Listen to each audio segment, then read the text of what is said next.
Riikkala ja tässä on meidän kotimme Villa Armas. Ja tänä viikonloppuna täällä on meillä Eurooppalaisen kulttuuriyhdistyksen taiteilijoiden töitä esillä. Olemme mukana Pirkanmaan taidesuunnistuksessa.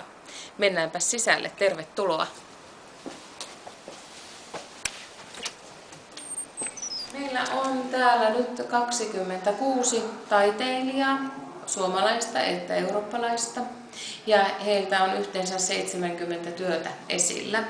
Jos tästä nyt lähdetään ensimmäisenä liikkeelle, niin on Arja Grosbergin töitä. Hän on tuonut tänne 5 ihanaa taideteostaan, sekä akryyli- että pastelitöitä. Ja hänellä nyt on sitten oma näyttely samanaikaisesti Pirkkalassa, missä hänellä on oma atelier, mutta kyläisenä taiteilijana hän toi tännekin sitten näitä omia töitä. Seuraavaksi sitten tässä on Natalia Kaleva esillä 3 muotokuvalla, jossa on hyvin erilainen tunnelma ja eri tekniikkoja käytetty. Ja sitten jos jatkamme tänne saliin, niin tuolla perällä on Eurooppalaisen kulttuuriyhdistyksen perustajan Paul Tiililän 2 työtä. Ja yhdistyksemmehän on perustettu vuonna 1999.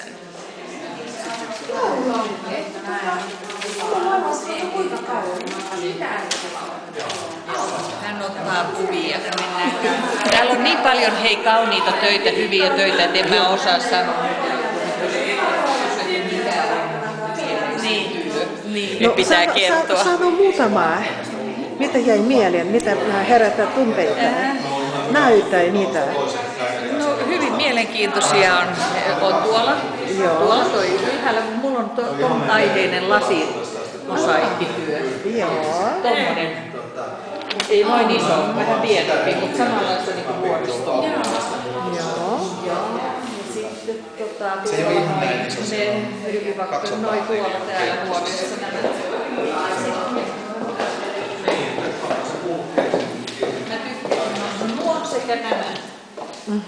Tämmöistä vanhan ajan työstä. Joo, valokuvat, joo. Valokuvat ja sitten nämä akvarellit. Joo. Hyvä. Tykkäätkö mun muotokuvista? Joo, kyllä, tykkään. Joo. Hänen tästä keskimmäisestä työstä. Joo, toi ensimmäinen on semmoinen moderni, että se on hauska kans.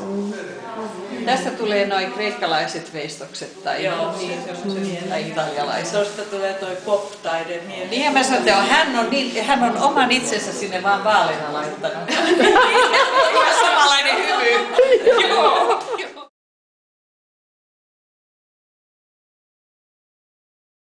Taidelainaamon ideahan on sen, että täällä jokainen voi tutustua näihin töihin.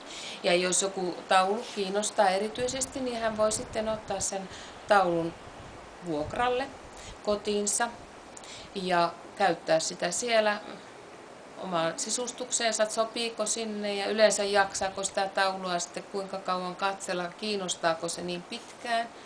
Ja mikäli sitten se tauluun syttyy todella, tai se syttyminen, mikä on täällä tapahtunut, se vaan vahvistuu, niin silloin on mahdollista sitten pikkuhiljaa vaikka lunastaa se taulu itselle tai vaikka sitten hetikin.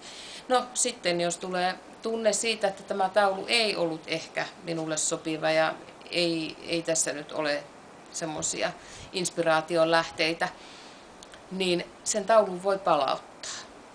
No siinä tapauksessa sitten ne kuukausivuokrarahat, mitä on jo maksanut siitä taulusta, niin niitä ei valitettavasti sitten palauteta.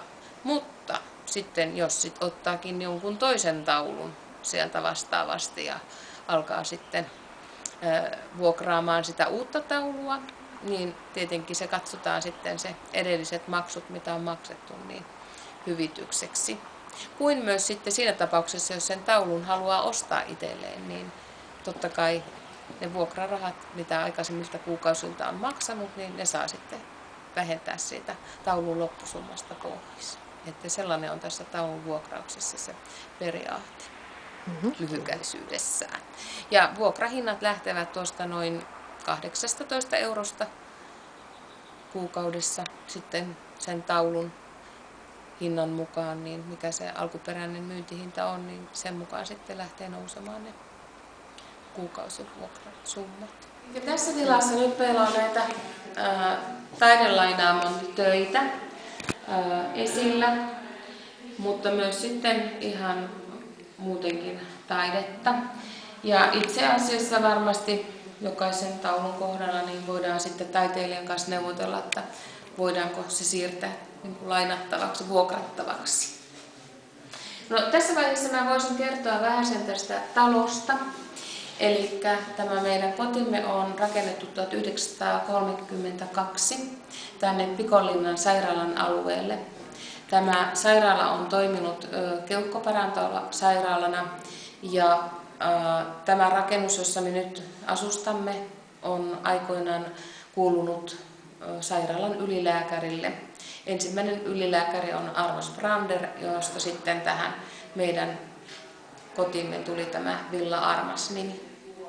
Ja toki kun siinä Armas-sanalla on niin monta merkitystä, niin se oli myös se syy, minkä takia sitten otimme sen käyttöön. Ja galleria on nyt sitten Galleria Villa Armas.